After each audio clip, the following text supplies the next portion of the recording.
नमस्कार, मैं रविंद्र कुमार।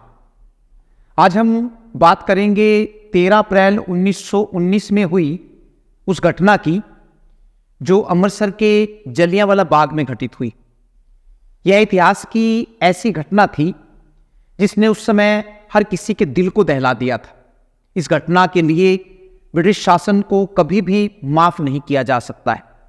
यह घटना हमें यह भी बताती है कि कैसे हमारे पूर्वजों ने अंग्रेजों के असहनीय अत्याचार सहकर हमें आज़ादी दिलाई। आज के इस वीडियो में हम उन सभी परिस्थितियों की बात करेंगे जिनके कारण यह घटना घटित हुई। शुरुआत करेंगे 1915 में अंग्रेजी सरकार द्वारा पास किए गए उस कानून से जिसे भारतीय रक्षा अधिनियम 1915 कहा जाता है। इस समय तक पहला विश्व युद्ध शुरू हो चुका था और भारतीयों ने देश की स्वतंत्रता के लिए किए जा रहे प्रयास तेज कर दिए थे। स्वतंत्रता प्राप्ति के लिए जो तरीके अपनाए जा रहे थे उनके कारण 3 विचारधाराएं बन गई थी। पहली विचारधारा के लोगों को अंग्रेजों की न्यायप्रियता में पूरा विश्वास था। वे देश के विकास के लिए अंग्रेजी शासन को सही मानते थे। दूसरी विचारधारा के लोग इसे भीख मांगना मानते थे।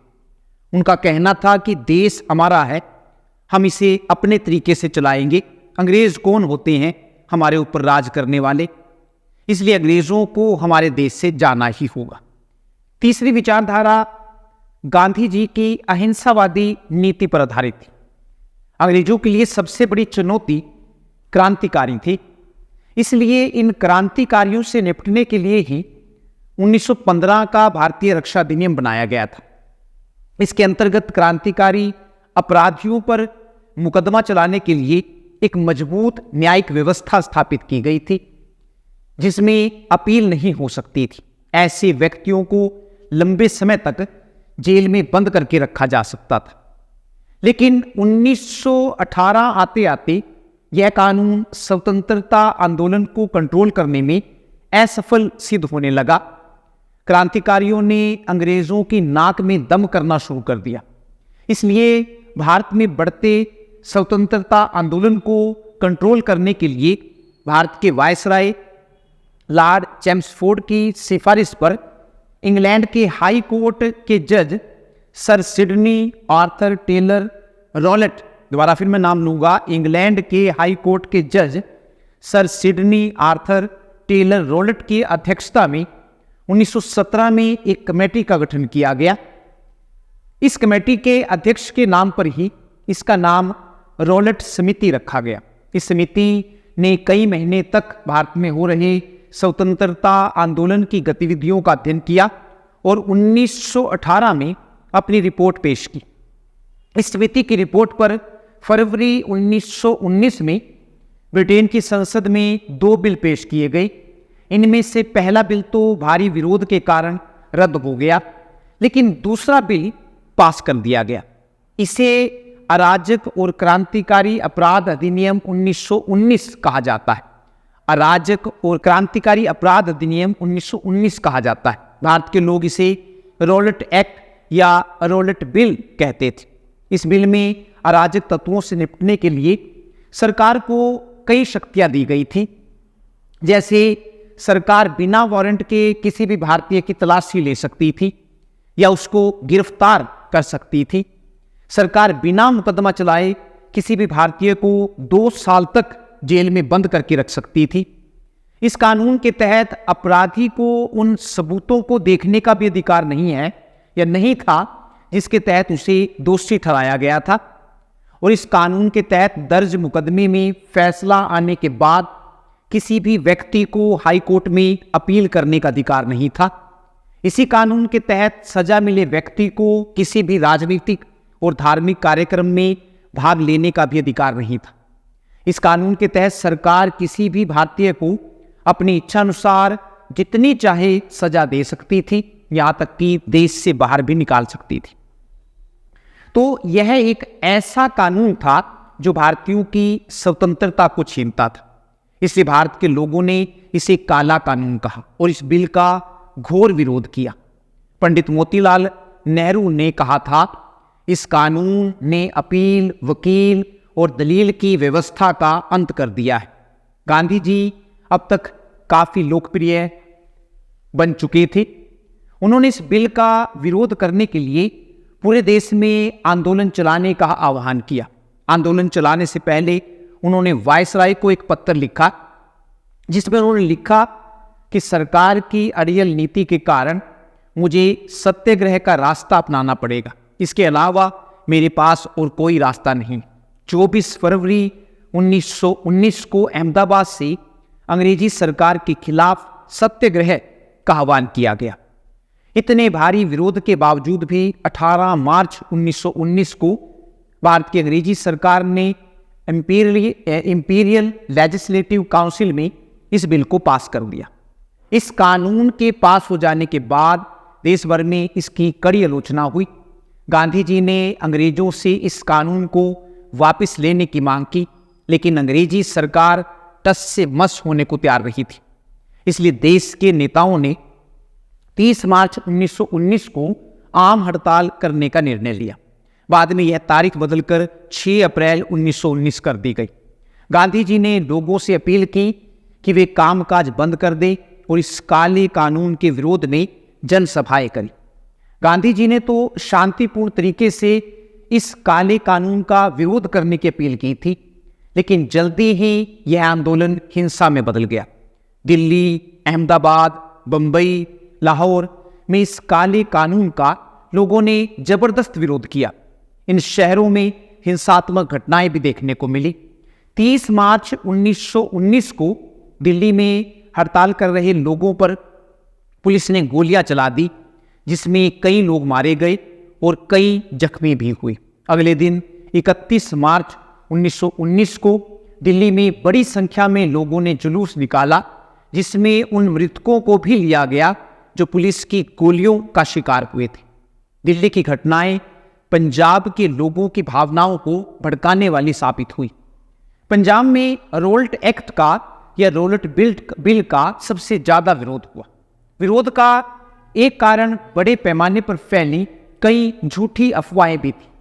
इस एक्ट के बारे में पंजाब में कई झूठी अफवाहें फैली हुई थी, जैसे 5 से ज्यादा लोग जहां कहीं भी दिखाई देंगे उन्हें कैद कर लिया जाएगा, लोगों की प्रॉपर्टी को जब्त कर लिया जाएगा और विवाह करने पर टैक्स लगाया जाएगा।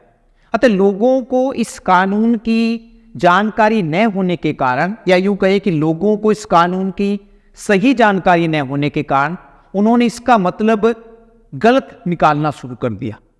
लोगों को इस बात की जानकारी नहीं थी कि इस कानून को केवल उन्हीं जिलों में लागू किया जाना था जहां अराजक और क्रांतिकारी अपराध हो रहे थे।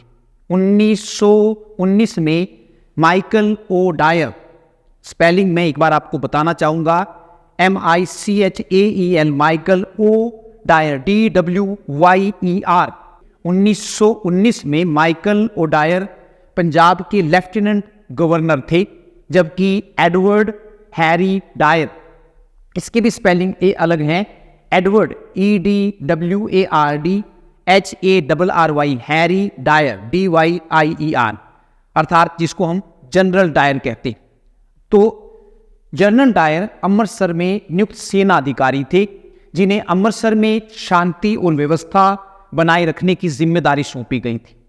इन दोनों के नामों का उच्चारण एक जैसा होने के कारण लोगों को यह समझ नहीं आता कि कौन सा डायर जलियांवाला बाग हत्याकांड के लिए जिम्मेदार था। तो वास्तव में ये दोनों ही डायर, DWYER और DYER, दोनों ही डायर इस हत्याकांड के लिए जिम्मेदार थे। जनरल डायर का जन्म 1864 में पंजाब प्रांत के मुर्री में हुआ था। अब यह जगह पाकिस्तान में है। उनका बचपन मुर्री और शिमला में बीता। बाद में उन्होंने आयरलैंड से ग्रेजुएशन किया और सेना में भर्ती हो गई। 1919 में वे सेना में जनरल के पद पर नियुक्त हुए।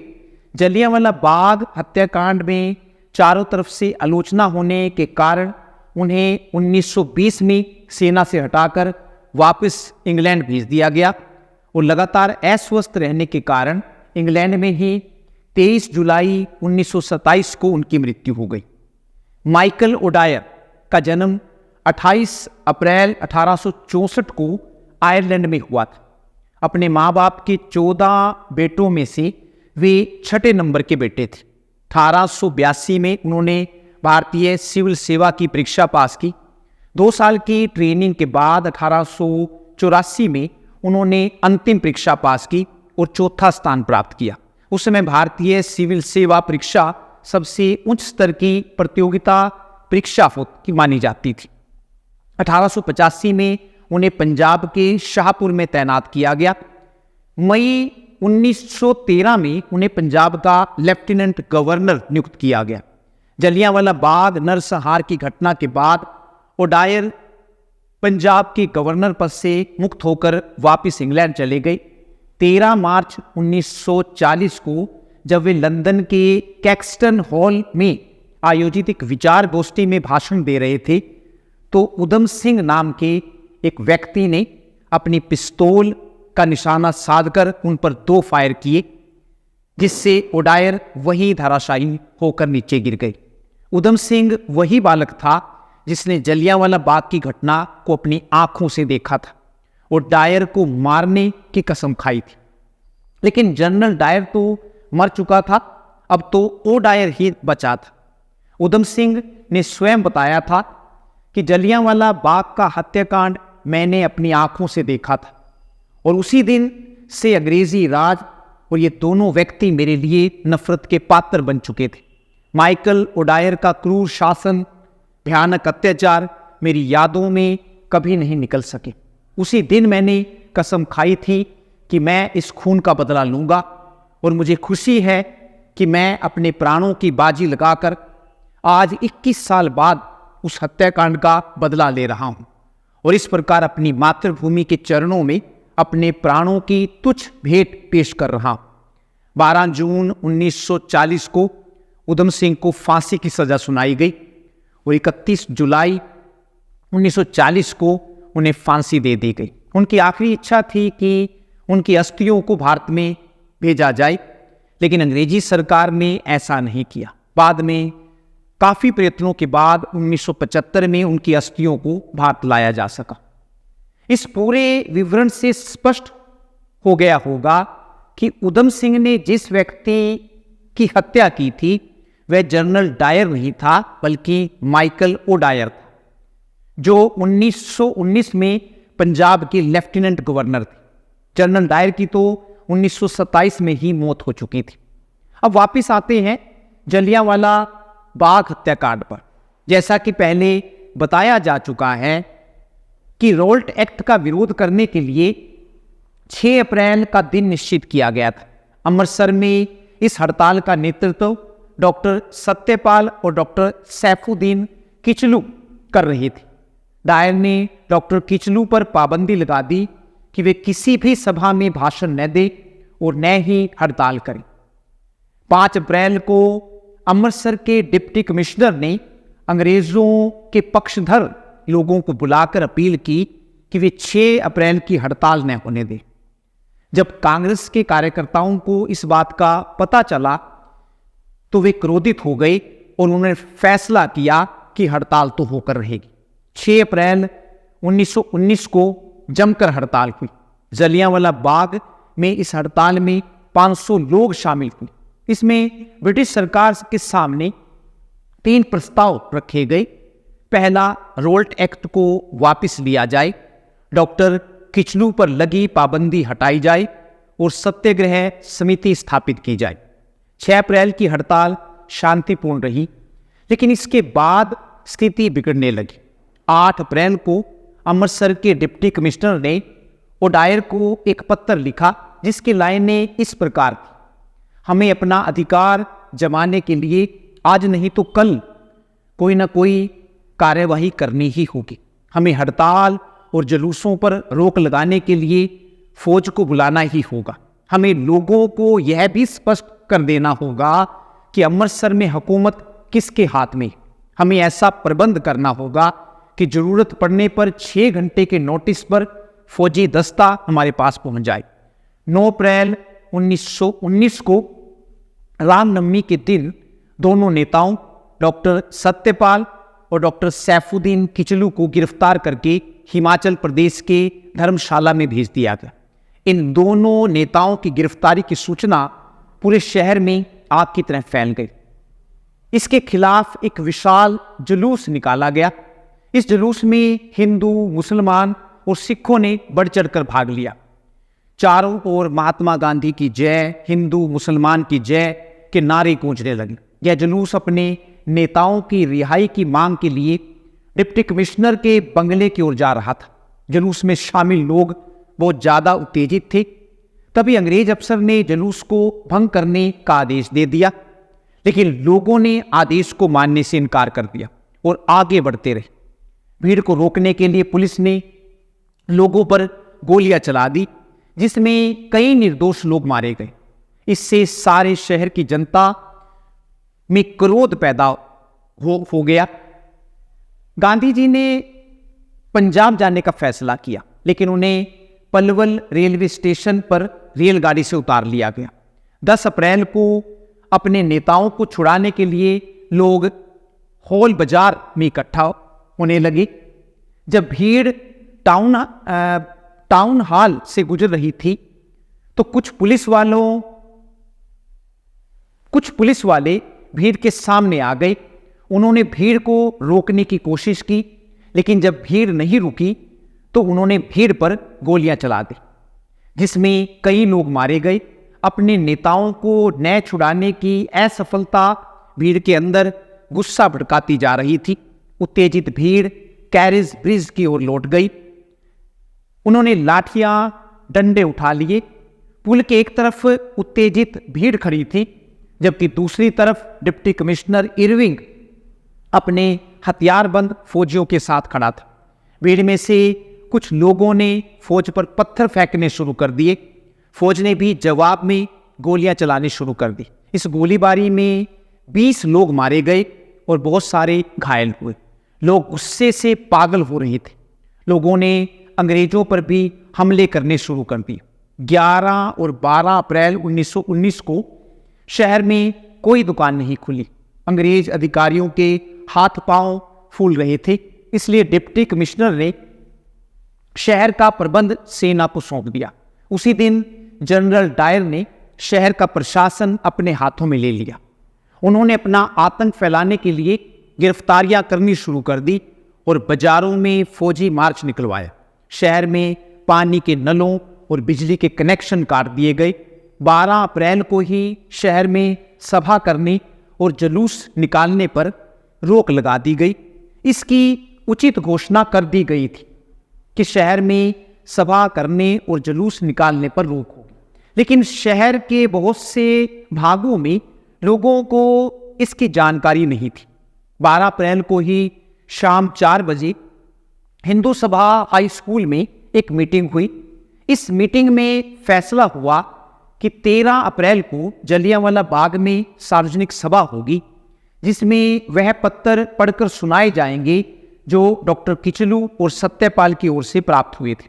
इसी मीटिंग में हड़ताल को तब तक जारी रखने की भी बात कही गई थी जब तक उनके नेताओं की रिहाई नहीं हो जाती। 13 अप्रैल 1919 को बैसाखी का त्यौहार था।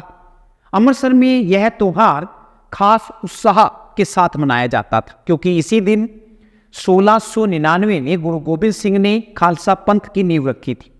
इसलिए इस दिन हजारों की संख्या में सिख स्वर्ण मंदिर में माथा टेकने आते थे। अंग्रेज इस बात को अच्छी तरह से जानते थे कि बैसाखी के दिन हजारों की संख्या में लोग स्वर्ण मंदिर जाएंगे, और चूंकि जलियांवाला बाग स्वर्ण मंदिर के नजदीक ही पड़ता है, इसलिए लोग वहां से उठकर जलियांवाला बाग में भी जाएंगे। जलियांवाला बाग भाई हमीद सिंह जल्लावालिया नाम के व्यक्ति की संपत्ति था। दोबारा फिर मैं बात करूं, जलियांवाला बाग हमीद सिंह जल्लावालिया नाम के व्यक्ति की संपत्ति था। वह नाभा के राजा जसवंत के दरबारी थे। किसी जमाने में यह बाग हुआ करता था, लेकिन बाद में सही देखभाल न होने के कारण लोग इसमें कचरा डालने लगे। यह बाग शहर के बीचों बीच स्थित था और चारों तरफ से तंग और टेढ़ी मेढ़ी गलियों से घिरा हुआ था। यह 12 बीघे का आयताकार मैदान था जिसके चारों ओर घरों की पीठ लगती थी। बाग में 3-4 छोटे छोटे दरवाजे थे। बाग के मुख्य दरवाजे के सामने 100 फुट तक कोई मकान नहीं था। बाग के अंदर एक कुआं भी था जो अब सूख चुका था। बाग का महत्व इसलिए भी था क्योंकि यहाँ हर साल 13 अप्रैल को बैसाखी का त्यौहार धूमधाम से मनाया जाता था। उस दिन भी 13 अप्रैल थी। जनरल डायर ने अपनी ताकत को दिखाने के लिए सवेरे सवेरे ही शहर में मार्च निकाला था। जगह जगह घोषणा की गई कि अमृतसर का कोई भी नागरिक बिना पास के शहर से बाहर नहीं जा सकता और शाम के 8 बजे के बाद अपने घर से बाहर नहीं निकल सकता। अगर किसी ने ऐसा किया तो उसे गोली मार दी जाएगी। शहर में कोई जुलूस नहीं निकाला जा सकता। लेकिन जनरल डायर के मार्च के बाद ही कुछ लोग जगह जगह घोषणा करते गए कि शाम 4:30 बजे जलियांवाला बाग में एक आम सभा होगी। शाम 4 बजे जनरल डायर को खबर मिली कि भारी संख्या में लोग जलियांवाला बाग में पहुंच रहे हैं। वह फौरन अपने सैनिकों की एक टुकड़ी लेकर जलियांवाला बाग के लिए रवाना हो गया। इस टुकड़ी में 19 सैनिक, 25 बंदूकधारी गोरखा, 25 सिख और 40 सिपाही थे। जिस समय जनरल डायर वहां पहुंचा उस समय बाग में 20-25 हजार लोग मौजूद थे और एक आदमी मंच पर खड़ा होकर भाषण दे रहा था। बाग के अंदर जनरल डायर अपने फौजी दस्ते के साथ खड़ा हो गया और बिना चेतावनी दिए गोली चलाने का आदेश दे दिया। अगले ही क्षण 303 राइफलें गोलियां बरसाने लगी। 25,000 लोगों की भीड़ इस अचानक हुए हमले को देखकर हैरान हो गई। लोग अपनी जान बचाने के लिए इधर उधर भागने लगे, लेकिन वे भागकर जाते भी तो कहां जाते। वे जिधर भी भागते उधर ही उन पर गोलियां बरसने लगती। सैकड़ों लोग भागती हुई भीड़ के पैरों में कुचले गए। थोड़ी दूर पर एक 6 फुट ऊंची दीवार थी। लोगों ने उस पर चढ़कर बाहर निकलने की कोशिश की, लेकिन तभी जनरल डायर ने उंगली उठाकर उस दिशा की ओर गोली चलाने का आदेश दिया। जलियांवाला बाग में जो कुआं था, कुछ लोग जान बचाने के लिए उसमें कूद गए, लेकिन इसमें भी कूदने वालों का तांता लग गया, जिसके कारण पहले कूदने वाले दबकर मर गए। कुल 1650 राउंड गोलियां चली। सरकारी आंकड़ों के अनुसार 379 लोग मारे गए और 1200 लोग घायल हुए, लेकिन भारतीयों के अनुसार मरने वालों की संख्या 1500 थी। पंडित मदन मोहन मालवीय के अनुसार इस गोलीकांड में मरने वालों में 42 बच्चे भी थे, जिनमें सबसे छोटे बच्चे की उम्र लगभग 7 साल की थी। जलियांवाला बाग में हुई गोलीबारी से पूरा देश स्तब्ध था। इस घटना ने पंजाब के लोगों के अंदर क्रोध और विरोध की ज्वाला को जगा दिया। इसके विरोध में लोगों ने जगह जगह रेल की पटरियों, तार आदि को उखाड़ कर फेंक दिया। तोड़फोड़ की इन घटनाओं ने शासन को एक प्रकार से ठप्सा कर दिया था। ऐसा लगने लगा था कि अंग्रेजी राज अब अपनी समाप्ति पर है। स्थिति पर काबू पाने के लिए लेफ्टिनेंट गवर्नर माइकल ओडायर ने पंजाब में मार्शल लॉ लागू कर दिया। अमृतसर में मार्शल लॉ 15 अप्रैल 1919 को लागू हुआ। इस फौजी कानून के तहत लोगों को तरह तरह की सजाएं दी गई, जैसे लोगों को सरेआम कूड़े मारना, शरीर पर चूने का लेप लगाकर लोगों को कई कई घंटे तक धूप में खड़े करके रखना, अंग्रेजों के सम्मान में लोगों को जमीन पर माथा टेकने के लिए मजबूर करना और अंग्रेजों के झंडे यूनियन जैक को सलाम करना आदि। जलियांवाला बाग हत्याकांड का चारों तरफ विरोध हुआ। इस घटना से दुखी होकर रविंद्रनाथ टैगोर ने अपनी सर की उपाधि वापस कर दी। इस विरोध से घबराकर 14 अक्टूबर 1919 को अंग्रेजी सरकार ने एक जांच समिति की स्थापना की। इसे हंटर कमेटी कहा जाता है। इस कमेटी के अध्यक्ष लॉर्ड हंटर थे। इस कमेटी में 4 अंग्रेज और 3 भारतीय थे। 29 अक्टूबर 1919 को इस कमेटी की पहली बैठक हुई। इस कमेटी ने सभी गवाहों से बात की और मार्च 1920 को अपनी रिपोर्ट अंग्रेजी सरकार के सामने पेश की। इस कमेटी के सामने जब जनरल डायर पेश हुए तो उन्होंने अपने सभी कामों को सही ठहराया और अपने काम को पूरी निष्ठा से करने की बात कही, लेकिन निहत्थे लोगों पर बिना चेतावनी के अंधाधुंध गोलियां चलाना क्या उसका सही कार्य था? उन घायलों को वहीं छोड़कर चले जाना क्या उसका कर्तव्य नहीं था? हंटर कमेटी ने अपनी रिपोर्ट में जनरल डायर की निंदा की और उसे भारत में कोई भी पद न देने की सिफारिश की। समिति की सिफारिश पर 1920 में जनरल डायर को सेना से हटाकर वापस इंग्लैंड भेज दिया गया, जहां बाद में लंबे समय तक अस्वस्थ रहने के कारण 1927 में उनका निधन हो गया। कांग्रेस ने भी इस हत्याकांड की जांच करने के लिए एक जांच समिति की स्थापना की थी। इसके अध्यक्ष पंडित मोतीलाल नेहरू थे। कमेटी के अन्य सदस्यों में देशबंधु चित्तरंजन दास, अब्बास तैयब और श्री M.R. जयकर थे। इस जांच समिति ने हजारों लोगों की गवाही ली। स्थान स्थान पर लोगों की भीड़ अपनी दुख गाथा सुनाने के लिए समिति के पास पहुंचती थी। कांग्रेस की इस जांच समिति की रिपोर्ट 25 मार्च 1920 को प्रकाशित हुई।